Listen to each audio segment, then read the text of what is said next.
رادیو تصمیم، فصل دوم، انتخاب رشته و مسیر شغلی. اپیزود 5، انتخاب با احساس، توجیه با منطق. سلام به همه شما دوستداران رادیو تصمیم. خوشحالم که با شما هستم. 4 اپیزود قبلی در مورد موضوعات مختلف انتخاب رشته و مسیر شغلی از فصل دوم با شما حرف زدیم. این اپیزود درباره یک سبکی از یادگیری میخواد با شما صحبت کنه. اگه خاطرتون بوده باشه تو مقدمه در موردش حرف زدیم. یادآوری میکنم براتون. فکر کنید یکی از بستگان شما میاد به شهرتون و شما میخواید اونو ببرید یا بهش توصیه کنید یا بهش یاد بدید که چجوری این شهر رو بفهمه. حالا نوع فهمیدنش، نوع آشنایی با شهر از چند نگاه میشه بهش توجه کرد که میخوایم امروز در مورد اون صحبت کنیم. مثل اپیزودهای قبلی ازتون خواهش میکنم که بعد از شنیدن این اپیزود دوباره به دوستاتون معرفی کنید. معرفی شما به دوستانتون باعث میشه که سوالای جدید مطرح بشه. از این سوالای جدید ما بتونیم محتوای جدیدی تولید کنیم که یکم بیشتر ابهام مسیر شغلی و انتخاب رشته رو کمتر بکنیم. سلام به همگی. بخوام یه جورایی طبقه بندی کنم، میگم ببین دو سبک یادگیری وجود داره. یا روش شما بالا به پایینه یا پایین به بالاست و جنس روایتگرانه داره. به طور مثال فرض کنید، ببین مثال تکراریه ولی میخوام بگم خیلی مهمه و ما اصلا این موضوع رو جدی نمیگیریم. فرض کن یه دوستی داریم مثلا شمال زندگی میکنه، اردبیل زندگی میکنه، جنوب زندگی میکنه و میخواد بیاد تهران زندگی کنه و به ما میگن که مثلا میثم بیا اینو یه کارش کن تو یه هفته، 10 روز، 1 ماه تهران رو بفهمه. من 2 حرکت میتونم انجام بدم. بیام اسناد شهرداری، ساختار شهری، ساختار خیابون‌ها، نقشه‌ها رو در اختیار این شخص قرار بدم. میتونم یه کار دیگه کنم، دستشو بگیرم ببرم بازار، ببرمش شوش، ببرمش پالادیوم، ببرمش الهیه، ببرمش پارک نهج البلاغه، ببرمش چیتگر، ببرمش سرخ حصار، ببرمش حالا پریسا و جایگاه‌ها مثلا چم خانه کتابا ببرمش الاخر. و توی اونها هر کدوم یه روز با هم حرف بزنیم، راه بریم، بره با مردم صحبت کنه الاخر. الان امیدوارم مشخص شده باشه 2 مدل داشتیم. یکی بود که کتاب‌ها رو بریم از بالا به شهر تهران نگاه کنیم، نقشه‌ها رو ببینیم، شهردارها رو بشناسیم، مناطق رو بشناسیم، خیابون‌ها رو بشناسیم. یه دونه این بود که از پایین به بالا بریم، داخل شهر رو، روایت‌ها رو ببینیم حس مردم چیه، مردم چی میگن، چه شکلی میشه این کف این داستان احساسات داشت نسبت به تهران. خب هر کدوم این 2 محدودیت‌های خودشون رو دارن، هر جفتشون محدودیت‌های خودشون رو دارن، ولی نکته‌ای که وجود داره اینه که دومیه خیلی دست کم گرفته میشه. یعنی یه جورای تحصیلات که یک جور بالا به پایینه، نگاه بالا به پایین به صنایع رو خیلی جدی میگیریم. یعنی یه نفر میاد مثلا کتاب شهرداری رو میخونه، بعد انتظار داریم این شهرشناس شده باشه، این باید بره با مردم حرف بزنه، توانایی گفتگو با مردم رو داشته باشه. ولی توی سبکای دانشگاهی، توی مطالعات کلاسیک ما انتظارمون اینه که روشی که نقشه رو میخونه آدم قوی‌تر و بهتری باشه، به اون آدم امتیاز بیشتری میدیم. و وقتی آدمایی که با نوع دوم توسعه پیدا کردن، یعنی با مردم کف ارتباط گرفتن، تونستن گفتگو کنن، کف شهر زندگی کنن، موفق‌تر میشن، شاکی میشیم. ما از این معرفی 2 سبک توی مقدمه برای این استفاده کردیم که بگیم ما سعی داریم نگاه پایین به بالا داشته باشیم در روایتگریمون در مورد انتخاب شغل. یعنی دونه دونه مسائلی که داره شکل میگیره در انتخاب شغل رو بهش بپردازیم. حالا تو چند قسمت کوتاه بیایم روش‌های کلاسیک و بالا به پایین رو مطرح کنیم. حالا این موضوع فقط در مورد این اپیزودها نیست، یک سبک یادگیری، یک سبک انتخاب شغله، یک سبک انتخاب رشته است که می‌خوایم تو این قسمت در موردش با هم دیگه حرف بزنیم. بذارید با یه خاطره براتون بگم. یادم میاد سال اول لیسانس که بودم، بعضی بچه‌ها خیلی شاکی بودن که چرا برق نرفتن. اون زمانها که یادم میاد دور و بر 82 برق دیگه پادشاه رشته ها بود و همه عاشق برق بودن. بعد بچه‌های کلاسمون خیلی دپرس شده بودن از این که ما چرا برق نرفتیم و خیلی حالشون گرفته شده بود. یه جلسه گفتم بچه‌ها بیاید جمع شید. حالا فرض کن ترم 1 شاید 3مین جلسه است که با هم کلاسی هستیم توی دانشگاه. گفتم بیاید دور هم جمع شید. نشستیم و به خیلیشون گفتم چرا چرا برقو دوست دارید؟ گفتن خب ما خیلی دوست داریم، درساش خوبه، آینده شغلش چیه. گفتم 10 تا درس رو نام ببر، 10 تا درسی که در رشته برق میخونی و نام ببر. گفتش که نمیدونم. گفتم ببین پس نمیتونی بگی من درس رو دوست داشتم، درسای حوزه برق دوست داشتم. بعد بهش گفتم حالا 10 تا شغل بعد از فارغ التحصیل برق رو نام ببر. بعد دوباره گیر کردن همه. گفتم پس نمیتونی بگی آینده شغلی برق رو دوست داشتم. تو در واقع یک سری روایت ها شنیدی، یک احساساتی در تو متبلور شده که این رشته برق برای تو ارزشمند شده و این احساس درون تو یک نگاهی بهت داده که مجبورت میکنه از چیزی که داری ناراضی باشی و به چیزی که دیگران برای تو تعریف کردن خیلی معتقد باشی. حالا نکته جالب چیه؟ ویژگی جالب انسان اینه که اکثرا تصمیماشو بر اساس روایت ها و احساسات میگیره. هم تو همین مثالی که زدم، شما الان برو از مثلا 10 نفر به 10 تا تصمیم مهم زندگیشون نگاه کن، میبینی مهمترین تصمیماتشون رو بر اساس یک سری روایت ها و احساسات گرفتن. منطق کمترین اثر رو در این تحلیل ها داشته، یعنی بالا و پایین بودن و درآمد و اینا اهمیت نداشتن. یک سری روایت های خوب باعث شده شما بری تو اون رشته، یک سری روایت های خوب باعث شده شما بری تو فلان شغل، ولی هیچ منطقی پشتش نبوده. حالا شما فکر کن من میخوام با منطق برای شما گفتگو کنم در مورد انتخاب شغل و رشته، چه افتضاحی بار میاد. یه لحظه فکر کنید، اصلا منطق جایگاهی نداشت تو این انتخاب ها. خب ما برگردیم، اگه یادتون باشه تو اپیزود قبلی در مورد اون رستورانی صحبت کردیم که رفته بودید همبرگر بخورید، کف رستوران، کف سالن پر مدفوع بود. شما اونجا میرفتید کیفیت همبرگر رو بهتر میکردید یا میرفتید سالن رو تمیز میکردید؟ شما وقتی نگاه روایتگرانتون به موضوع مشکل داره، وقتی اون روایت ها و احساسات باعث میشه که شما تصمیمات غلط بگیرید، چرا میرید سمت منطق؟ شما باید روی روایت هاتون کار کنید، باید روی احساسات تمرکز کنید، این مسیر رو برای خودتون باز کنید. اما این مسئله اینجا وجود داره که انگار آدما اکثر کاراشون رو با احساس و هیجان و روایت یک لحظه، یک شبکه خاصی، نمیدونم یه فیلم 1 دقیقه‌ای اینستاگرام و یوتیوب و اینا انجام میدن. بعد حالا که میخوان بیان کار رو برای همه توضیح بدن، شروع میکنن به دلیل ساختن، یعنی دلایلی رو که میسازن که اصلا قبل از اینکه اونو انجام بدن بهش حتی 1 دقیقه هم فکر نکردن. و حالا این یه ساختار عجیب مغزم هست دیگه، انگار نمیتونه اون هیجانی رو که پذیرفته همون هیجان رو هم بگه، باید یه دلیلی انگار براش بسازه. آره زیگزیگلار، حالا البته این عبارت رو، این جمله قصار رو من از خیلی جاهای دیگه شنیدم، ولی جالب ترینش زیگزیگلار گفته، میگه مردم با احساساتشون خرید میکنن و با منطق توجیهش میکنن. یعنی مثلا شما از یه چه میدونم گوشی خوشت اومد از آیفون، خیلی باش حال کردی، بعد میای مثلا یه آیفون خریدی، بعد میگی نه ببین دوربینش فلانه چقدر خوشگله. آقا اینا که اصلا برای تو کاربرد نداشته که، این چه منطق ابلهانه‌ای داری میاری. ولی منی که روبروی شما هستم، اگر این موضوع رو بفهمم که تو بر اساس احساساتت خریدی، اگر هم بخوام گوشی رو بفروشم یا بخوام در مورد خرید گوشی توسط تو باهات گفتگو کنم، نباید در منطقی بیام ورود کنم، باید مسیر روایت‌ها و احساسات حول آیفون تو رو باهات جستجو کنم. مثلا یه کتابی هست، حتما خودت هم اونو خوندی، کتاب تصمیم گیری از یونا لرر. توی مقدمش که وقتی میخواد وارد بحث تصمیم گیری بشه، خیلی نکته عجیب و غریبی رو اشاره میکنه که خیلی از تصمیمات درست بشر در طول تاریخ برخلاف اون ظاهر منطقی که داره با احساس گرفته شده و درست هم بوده. و بعد اونجا این مسئله رو خیلی جدی بهش میپردازه، حتی مثالای زیادی هم میزنه. و این الان با این قسمتی که الان داریم میگیم به ظاهر یه ذره تناقض داره که ما تصمیم احساسی میگیریم و به نظرم غلطه، ولی با مغزمون یا با عقلمون توجیهش میکنیم، مثل خرید یه لباسی که بهش احتیاجی هم نداریم. آره، مخصوصا اون مثال زدن پرتاب موشک توی اون قسمتاش صحبت میکنه که اون طرف بر اساس احساس این تصمیم رو گرفته.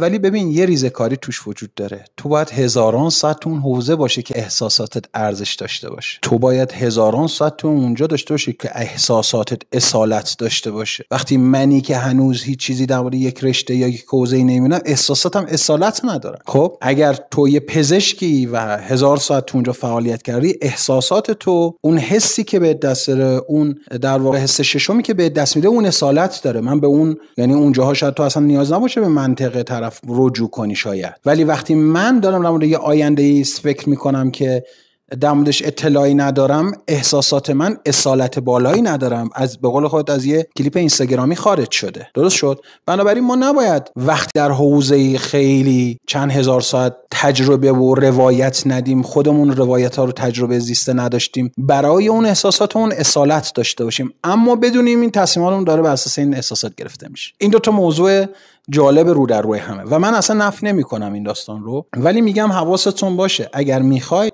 تصمیم گیری درستی کنید، حواستون باشه این احساسات، این روایت ها که داره تصمیمات شما رو میسازه و شاید تو منطق تا لحظه آخری که میخواید انتخاب رشته کنید، تا لحظه آخری که میخواید برید توی شغل انجام بدید، میگید میخوام برم A، ولی در زمان ورودی با یه تصمیم کوچولو، با یه تغییر کوچولو میرید به اون سمتی که احساساتتون ازش ساپورت میکرده. خب پس این داستان خیلی اهمیت داره. یک مسئله که در اینجا من دوست دارم بهش اشاره کنم، وقتی که شما از بالای پایین نگاه میکنید دچار گیجی و تصمیم گیری غلط میشید. خب و من این رو زیاد دیدم. من خیلی از بچه‌ها رو دیدم مثلا میرن سفر با چند نفر حاضر نیستن ارتباط بگیرن، بعد مثلا تراپیستا سریع یه لیبل میزنن یا اون روانشناسا و روان‌درمانگرا یه لیبل میزنن مثلا تو بلد نیستی، هوش هیجانیت پایینه. آقا این آدم گیجه، این آدم تا حالا با مردم اون کف خیابون صحبت نکرده، این داره از خودش حفاظت میکنه با عدم صحبت تو این مکان. این داستان از نداشتن روایت‌های کافی و پیش‌بینی کافی از این رخدادهاست که داره در موردش شک میگیره. بنابراین من اگر میخوام مثلا در مورد برم رشته حقوق، شاید بعد نباشه برم فیلم مثلا سریال سوتسو ببینم، روایت ببینم، برم مثلا کتاب در اون حوزه بخونم، روایت‌های آدم‌های مسلط رو ببینم، احساسات آدم‌های مسلط اون حوزه رو ببینم و این بهم کمک میکنه از گیجی خارج شم. در واقع شما جایی که برای شما ابهام داشته باشه، بدن در موقع برای شما حفاظت میکنه، اجازه ورود نمیده. بنابراین به سمتی میره که روایت‌ها و داستان‌ها و احساسات شما شفاف‌تره، ابهامش تو اون حوزه کمتره. بذار چند تا مثال بزنم. مثلا رفتید سر سفره، الان نمیدونید تشنه‌اید، گرسنه‌اید، فلان، همه شروع به خوردن میکنن. از اون مادر یا کسی که دوستش دارید فشار میاره بهتون چرا غذا نمیخورید، شما هم میخورید. درست؟ حالا بعدن که یادتون نیست سر سفره چقدر گیج بودید. دقت کنید به حرف. شما سر سفره گیج بودید که بین خوردن آب یا غذا بتونید انتخاب کنید. یعنی انتخاب دقیق و احساساتتون شفاف نبوده براتون که بدونید قرار بوده آب بخورید یا غذا، ولی اینا میکس بوده تو هم دیگه. با یه فشار کوچیک بیرونی میافتید تو هر کدوم اینها. حالا فرض کن من 2 هفته بعد میگم چرا اون غذا رو خوردی؟ تو که یادت نیست اون گیجیه در زمان تو سر سفره رو. درسته؟ و چی رو استفاده؟ مثلا میگی مامانم مجبورم کرد. مامان تو صرفا یک حول کوچیک بوده برای شما. درست شد؟ شما معمولا میرید سمت کم ریسک ترین بر اساس روایت ها و احساساتی که توی ذهن شماست. مثلا میرید سفر، یه شخصی میاد تا بهتون کمک کنه، شما میپذیرید که کمکتون کنه، در صورتی که بعداً در میاد طرف داشته شما رو تیغ میزد. از این نمونه احتمالاً توی ترمینال و اینا زیاد دیدید دیگه. خب ماجرا اینه که شما نسبت به اون فضا گیج بودید، نمیدونستید چه رفتاری درسته، برای همین خودتون رو رها میکنید اونجا. اگر به تعداد کافی روایت داشتید از اون فضا، درست میتونستید انتخاب کنید. اگر روایت‌های شما کلا نفی آدم‌های غریبه بود، اون آدم رو ریجکت می‌کردید. اگر روایت‌های شما از برخورد درست و استفاده از مکانیزم‌های داخل فرودگاه بود، بهتون کمک می‌شد که رفتار صحیح رو اونجا انجام بدید. اول اینکه این گیجی اصلا از کجا میاد که خودش یه بحث جداگانه‌ایه. مسئله دوم اینه که شما چقدر میتونید این گیجی رو باهاش کنار بیاید تو اون لحظه. چون این انتخابه، این که خودتون رو رها می‌کنید برای یک آدمی که میخواد بهتون کمک بکنه، یا تو یه جمعی نشستید نمیتونید تحمل کنید و نخورید و نمیدونید که چی رو بخورید، بالاخره بهتون فشار میارن و غذایی رو میخورید، این از پذیرفتن و کنار اومدن با این گیجی یا کنار نیومدن با این گیجی در واقع نشأت میگیره. اگر آدما نتونن به این گیجیشون غلبه کنن یا باش کنار بیان یا این ابهام رو بپذیرن، این اتفاقا ناگزیر میفته دیگه. این اتفاق در انتخاب رشته هم همینه. یعنی شما در یک لحظه الان هستید نمیدونید چی رو دوست دارید. من با دانش آموزای زیادی روبرو هستم که وقتی ازشون میپرسید چی رو دوست دارید، واقعا نمیدونن چی رو دوست دارن. یه ایده هم که میگن دوست دارن، واقعا مثل قسمت قبلی دیگه، یعنی از یک کلیپ 1 دقیقه‌ای این دوست داشتنشون اومده و بعد حالا شما اون دانش آموز رو مجبور میکنید که به نوعی بیفته توی این وادی که باید الان انتخاب کنه. سرانجامش معلومه چیه. این نکته اینه که دیگران بادمجون نیستن، این گیجی شما رو میفهمن و از این سوء استفاده میکنن. بذار براتون مثال بزنم. شما فرض کن یک فضای تاریکه و یک قطعه رو من برای شما روشن میکنم. شما فرار، اگه از تاریکی بترسید، تاریکی همون ابهامه،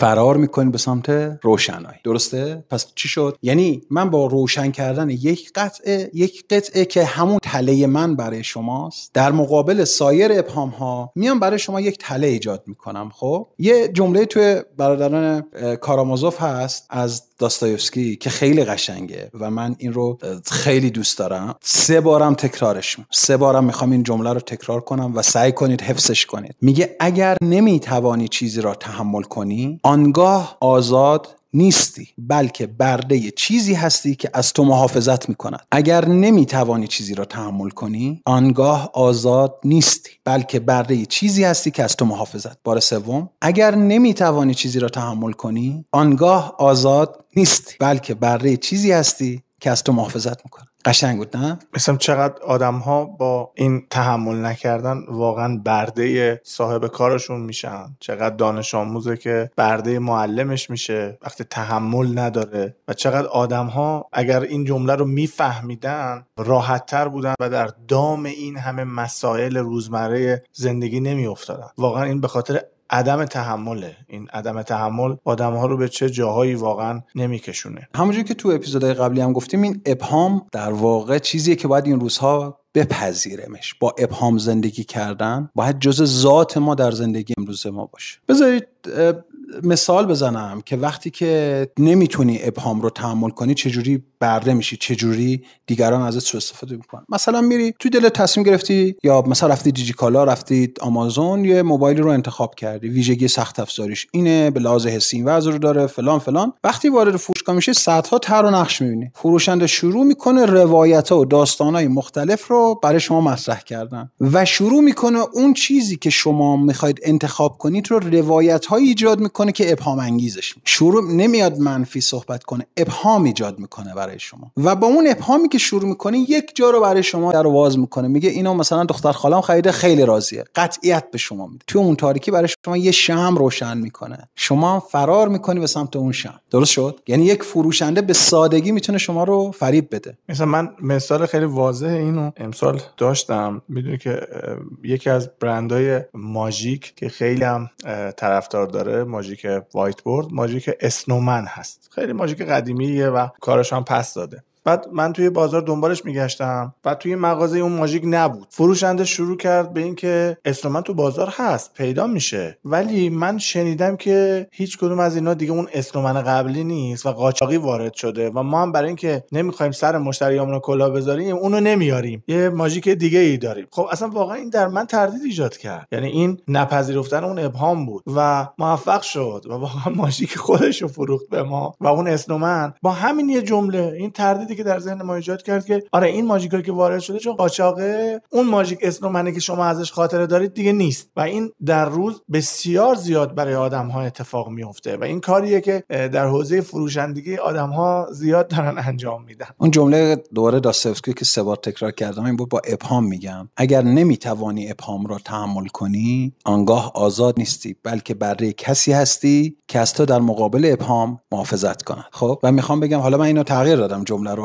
جملهش در مورد یک چیز عمومی بود. خلاصه داستان اینه که حالا جالبیش میدونی چیه متی؟ وقتی میای بیرون و این موضوع رو در نظر نمیگیری، نمیفهمی از کجا خورد. مشکل اینه که وقتی از اونجا میای بیرون ماژیک کرده تو پاچه شما بعد نمیفهمی از کجا خوردی. طرف با ابهام شما بازی کرده، طرف تونسته روایت‌های درستی و در یک سب روایت‌های مبهمی رو در یک سم برای شما ایجاد کنه، ولی شما چیز منفی و مثبت میگین. منفی هم حرف نزد در مورد این داستان، مثبت هم حرف نزد. نه، قرار نیست مسئله به این سادگی و بچگانگی باشه. خب حالا میخوام نکته‌ای که براتون بگم اینه که باید مواظب باشه. همین اتفاق که تو فروشگاه‌ها، تو اینستاگرام، تو جاهای مختلف میفته خیلی آسیب زاست. این برتراند راسل هم یه حرف قشنگی داره، میگه گرفتاری دنیای ما اینه که انسان نادان از خودش مطمئنه، ولی انسان دانا پر از شک و تردیده. یعنی حالا مشکل کجاست؟ با توجه به حرفایی که زدم، شما جمع میشید دور آدمای نادان، نه چون آدم دانا پر ابهامه. شما اگر بیاد پیش من مثلا در مورد انتخاب شغلی، من هزاران ابهام دارم و اصلا اعتقاد ندارم ابهامای شما حل میشه، ولی ممکنه یه نفری که اصلا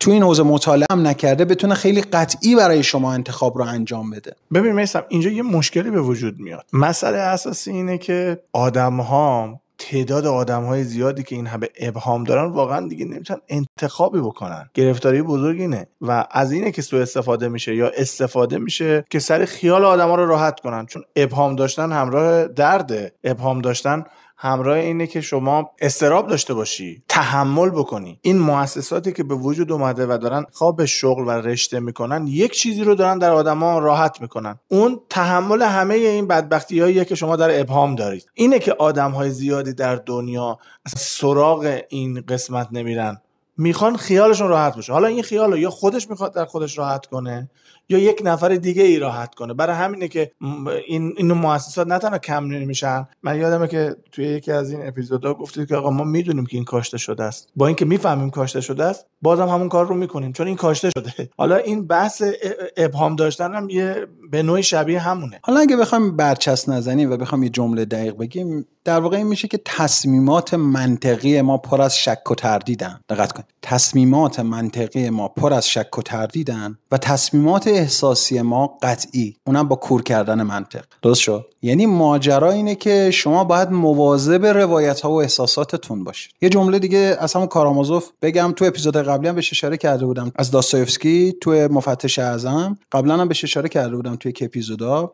میگه که آخرش میان و آزادیشون رو به پای ما میندازن و میگن ما رو بره خودمون کن اما تغذیه کن ما رو. دقت کنید، آخرش میان و آزادیشون رو به پای ما میندازن و میگن ما رو بره خودمون کن اما به همون غذا بده. در واقع این غذای فرض کن اون اطمینانه باشه برای شما. یعنی بخوام جمله رو تغییر بدن، آخرش میان و تصمیماتشون رو به ما میسپارن و میگن تو جای ما تصمیم بگیر، عوضش ما رو از ابهام خلاص کن. خب حالا ازتون میخوام یه ذره به رفتارهای روزانه، کار تصمیماتی که دارید در روز میگیرید نگاه کنید، تصور کنید، یه ذره به این داستان تحمل ابهامتون فکر کنید و دوباره اون حرفی که بارها و بارها تکرار کردم، شما به میزانی بزرگ میشید که 10 برابرش تحمل ابهام داشته باشید. حالا اینا رو برای چی گفتم؟ چه ربطی به عنوان شاید اپیزود داشت؟ ماجرا اینه که همونجوری که گفتم تا به حال من سعی دارم ابهام ها رو جایی بندازم که باید باشه، رو جاهایی برید دنبال روایت ها که باید برید. منطق خیلی به کارتون نمیاد، راحتتون کنم. منطق، حالا بهتون میگم، یعنی اگر 10 واحد نیاز داشته باشید روی روایت ها و احساساتتون برای ورود به شغل و رشته کار کنید، 1 واحد به روش های منطقی و کلاسیک نیاز دارید. اگر شما 10 واحد نیاز داشته باشید توی تهران زندگی کنید، 100 واحد نیاز داشته باشید تو تهران زندگی کنید که زندگی کف خیابون و کف جامعه و ارتباط با انسان‌ها رو بشناسید، 1 واحد هم نیاز ندارید که برید نقشه تهران رو بشناسید، برید ساختار شهرداری و ساختار خیابون‌ها رو بشناسید. متوجه شدید چی میگم؟ بنابراین مسیر ورود ما به حوزه انتخاب رشته باید حواسمون باشه، شاید مثلا 1 به 20، 1 به 50، 1 به 100 و این رو یه چیز ناشی از ضعف نباید بدونید. یه مسئله دیگه که اینجا وجود داره اینه که وقتی شما با قطعیت یک چیزی رو انتخاب میکنید و بعد از این مدتی متوجه میشید که اون انتخاب شده شما غلط هست، خب طبیعتاً آسیب میبینید. آسیب روانی زیادی هم داره. یکی از مواردی که همه در موردش صحبت میکنن اینه که شما وقتی با قطعیت تصمیم نمیگیری، همیشه یه راه فرار میذاری و یه راه رهایی از اون شکست پیدا میکنید. و یه بخشش هم ربط میدن به این که آدمایی که فرار از مسئولیت میخوان بکنن هیچ وقت قطعی تصمیم نمیگیرن، چون وقتی قطعی تصمیم نمیگیری همیشه یه راه گذاشتی که حالا من امروز به اینجوری فکر کردم حالا نشده، دوباره فکر میکنم و یه چیز دیگه ای به وجود میارم. و این شاید موضوع یکی خیلی بهش نقد وارد میشه و چالش دارن که آدمایی که با ابهام زندگی میکنن همیشه در راه فرار از مسئولیتشونن و آدمایی که بدون ابهامن مسئولیت کارشون رو میپذیرن. بیاید به بهانه همین، حالا اسم پادکست اونم رادیو تصمیمه، بیایم 2 کلمه رو با هم اختلافشون رو بزنیم. ما یه مفهوم داریم به اسم انتخاب، چویس، یه مفهوم داریم به اسم تصمیم، decision. تصمیم فرایندهای ذهنی منتج شونده احتمالاً به یک انتخابه. انتخاب لحظه برگزیدنه. بذارید براتون مثال بزنم. شما مثلا وای میسید تصمیم گیری کردن در مورد اینکه چه گوشی بخرید. ممکنه اصلا هیچ گوشی رو هم نخرید. میاد جستجو میکنید، بررسی میکنید، تحلیل میکنید کدوم گوشی خوبه، کدوم گوشی بده، فلان فلان فلان فلان، تا بیاد مثلا تصمیمتون به انتها میرسه. دیگه به انتخاب میرسه. بعد میرید یک گوشی رو انتخاب میکنید، چویس. درست شد؟ چویس شما تصمیمتون با ابهام خواهد بود، اما چویستون باید قاطعانه باشه. دو تا مفهوم جداست از هم دیگه. یعنی انتخابی که میکنید، میگید من با این درجه از ابهام این رو انتخاب کردم. ابهام من در تصمیم من بود، نه در انتخاب من. متوجه چی شد؟ و اتفاقا وقتی ابهام رو میپذیرید، قاطعانه تر میتونید تصمیم رو یعنی به انتخاب تبدیل کنید. میتونید انتخاب داشته باشید و اگر هم اتفاقی افتاد برای شما مسئله است، ولی میفهمید از کجا دارید میخورید داستان رو. بنابراین فرق بین تصمیم و انتخاب رو داشته باشید. ببینید من تو کل این اپیزودها، تو کل این فصل یا حتی سایر محتواهایی که می‌نویسم معمولاً دنبال پاسخ دادن نیستم، چون هر کسی باید پاسخ خودش رو برای زندگی انتخاب کنه. هر کسی باید بره روایت‌های خودش رو بسازه. هر کسی باید بره مجموعه احساسات خودش رو ستاپ کنه. من بیشتر دوست دارم مثل واکسن هستش که نسخه ضعیف اون ویروس رو میزنن توی بدن، 2 روز مریض میشه، بعداً نسبت به اون داستان واکسن پیدا میکنه. من دارم یه گیجی، یک نسخه ضعیف شده از اون بیماری‌ها و اون ویروس‌هایی که در زمان انتخاب و حوزه تصمیم گیری نیاز خواهیدار رو دارم به شما میدم که بعدها در مقابل این موضوع بتونید باهاش رو در رو بشید.